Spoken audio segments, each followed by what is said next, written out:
Newsreel and Yalak here, Tuesday, March 22nd, 2022. Real news, real quick.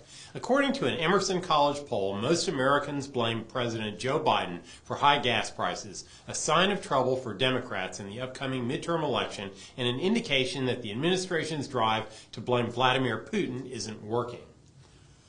At a combined age of 244 years, the octogenarian trio of top House Democrats, Speaker Nancy Pelosi, 81, House Majority Leader Steny Hoyer, 82, and House Majority Whip Jim Clyburn, 81, are all running for re-election, as Clyburn announced yesterday he's running for a 15th term.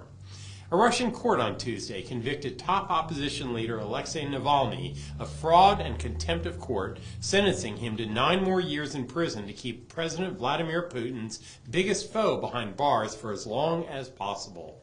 Supreme Court nominee Ketanji Brown Jackson, before the Judiciary Committee, passionately defended her history of sentencing child porn offenders, claiming her punishments were soft because guidelines are outdated.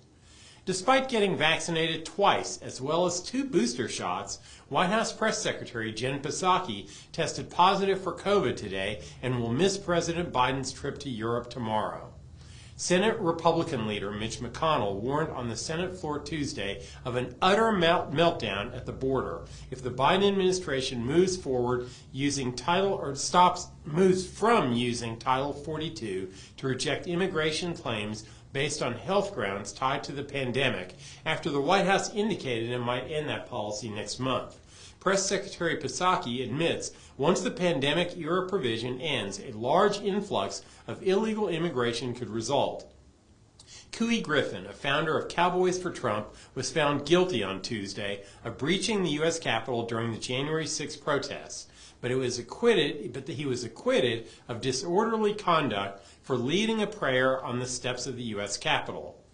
Despite assurances by Chinese President Xi Jinping that Beijing would not turn the islands it has seized in the South China Sea into military bases, U.S. Indo-Pacific Commander Admiral John Aquilino said China has fully militarized at least 3 islands with anti-ship and anti-aircraft missiles, laser and jamming equipment, and fighter jets. And finally, conspiracy theorists quickly jumped on President Biden's use of words describing a new world order while speaking at the Business Roundtable CEO quarterly meeting in Washington, D.C. on Monday. Biden referred to how the world has reacted to Russia's invasion of Ukraine. And that's the way the world is.